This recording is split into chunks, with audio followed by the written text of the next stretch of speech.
passé à l'Institut et j'en suis sortie les larmes aux yeux. Une implication collective comme la vôtre est absolument essentielle parce que maintenant, on sait que ça marche, on sait que demain, c'est peut-être nous, c'est peut-être la personne qui est à côté de nous et on est tous solidaires.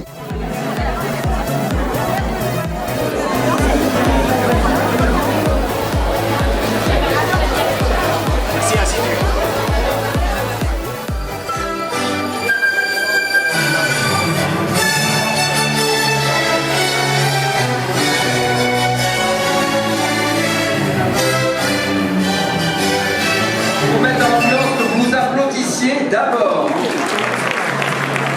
Bonsoir à tous, bienvenue. Depuis 4 ans, plusieurs milliers de patientes ont été reçues et je crois, nous savons que ça a été absolument fondamental pour leur guérison et surtout une forme de renaissance. Ceux qui accompagnent ces patients, ceux qui leur permettent de vivre un quotidien plus doux, plus serein, qui leur apportent des soins, ce sont les soignants de l'Institut Raphael qui vont me le donner très fort.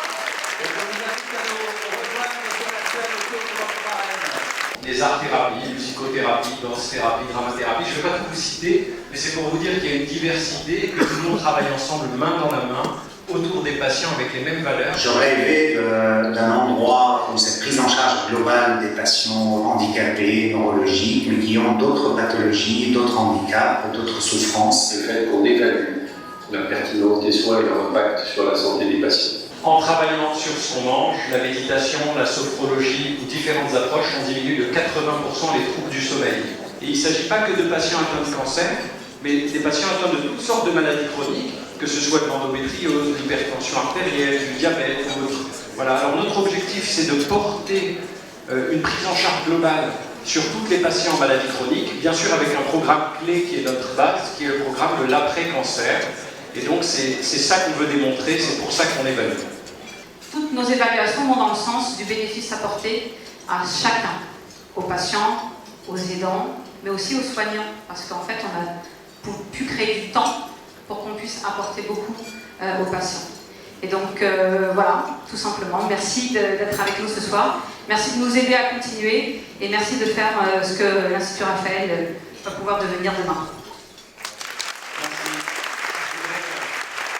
On est toujours extrêmement seul face à sa maladie. Quand on a la chance de pouvoir avoir des gens qui vous écoutent, des gens qui vous aident, des gens qui vous redonnent goût à la vie parce qu'on la perd, c'est très très important.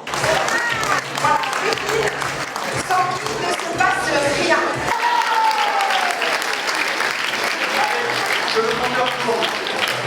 La qualité des gens qui vous reçoivent, de la réception jusqu'au médecin, est absolument hallucinante. C'est prévenant, c'est gentil, c'est compétent et cette gentillesse fait toute la différence. On va venir avec un vestiaire et on va venir appuyer ces femmes. On va les rencontrer, on va discuter avec elles et on va les habiller. Et en fait, on ne s'est pas rendu compte de l'impact que ça allait avoir. Et aujourd'hui, on le sait et donc on continue régulièrement de venir, nous, nos équipes, passer une journée avec ces femmes. Et c'est ça l'Institut Raphael, c'est rendre à la société quelqu'un guéri, certes, mais en bonne santé morale, physique, et qui puisse retravailler, se réinsérer dans la société, retourner dans sa famille et retrouver une vie normale. C'est ça, la guérison plus la vie normale, c'est ça l'essence de l'Institut Raphael. Et donc je pense sincèrement que la méthode de l'Institut Raphael, qui sera copiée dans les années à venir, et tant mieux, parce que ça éveillera les envies de faire encore mieux, c'est une méthode qui nous rassemble tous. On peut aussi donner du sourire, de la joie, du bonheur, de la confiance en soi, et ça, c'est génial, c'est pour ça qu'on a accepté, et on a un petit cœur, voilà, qu'on a voulu t'offrir, c'est collégial. Merci à vous. Merci, merci. Tout ce que je peux vous dire, c'est merci beaucoup d'être là. Merci, donnez, donnez, donnez. Ne vous dites pas, donnez. Prends ton voisin avec toi, embrasse-le.